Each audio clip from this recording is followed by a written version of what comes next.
Any new couples? Anyone? Up in the back. What's your name? Jonathan. John. How long have you been a couple? About 8 years and married for 2. Married for 2. Okay. I'm going to send some advice your way. This usually doesn't happen until about the 3rd or 4th year of marriage. Some point in the very near future, you are going to be right about something. Everyone in this room is going to know that you're right about that something. But your wife is going to think that she's right. So in that situation, you have 2 things to do. 1, swallow your pride, be a man and say, honey, you are absolutely right. Or there's choice number 2, is the route I usually go, which is, don't swallow your pride. Explain all the reasons why you're right and she's wrong.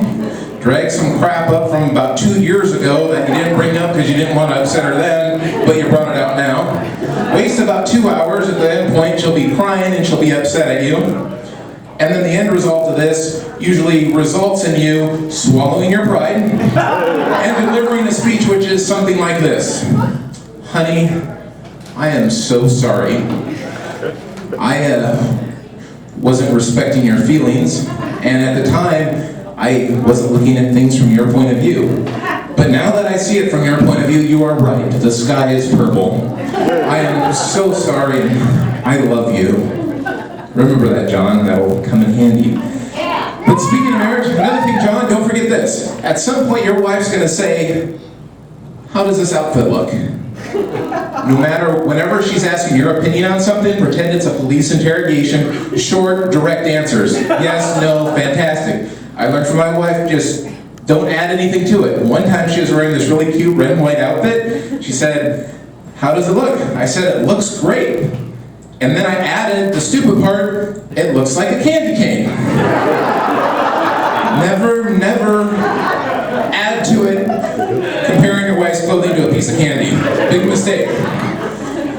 She hurt her feelings and, why would you say that? That's horrible. I can't believe you'd say that. Well, you learned that lesson. Another thing though, sex. Longer you're married, less it happens. But when it does, if you have a gut feeling about something, go with it. Because the one time I had a gut feeling, but I didn't go with it. We have a dog at the time. Her name is Trixie. Good medium-sized dog. I usually like to kick Trixie out of the room when we're going to have a little adult time. And she's like, oh, let Trixie stay in the room. So, okay, fine, we'll let Trixie stay in the room. I was almost to the point of completion. It was a good 4 minutes later, and I felt a warm tongue on my butthole. Now, if you've ever felt a warm tongue, this was my first time. I was surprised, and immediately I was done. And we kind of laughed hysterically. But I didn't have the guts to say that. I actually kind of liked it. But, it happens. But speaking of sex, anyone have like a horribly embarrassing moment? Let me tell you about mine. I'm 18 years old. Back in the 80s, we didn't have anything to look up for sex education.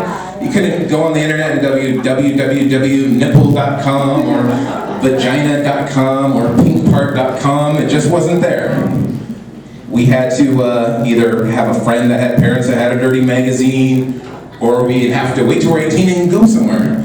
I was 18, I went to one of those adult little video stores where you get your quarters and you put it in, you get to watch for a quarter, you get to watch a minute of a dirty movie. So I went there, and about an hour later, I exit the booth. Now this is a true story. As I exit the booth, I bump into the person that was in the booth next to me. It was my father. You can tell by the look of disbelief, he didn't know what to say, except he said, "What are you doing here?" And I'm like, "I'm 18 and curious, what are you doing here?" And he's thinking, he goes, "I saw your car in the parking lot, and I want to know what my son was doing here." I totally lied. I was like, "I just got here." And he just looked at me like, "Well, we shouldn't be in a place like this." And the only disturbing thing about that whole time after I drove away is, I know what I was doing in that booth while I was watching those movies, and I thought, Oh my God, my dad was probably doing the same thing. Oh yeah, okay. Yeah, threesome bestiality, that's okay, but masturbation in a booth with your dad next door, that's wrong. That's all my time, guys. My name's Bobby. Thanks.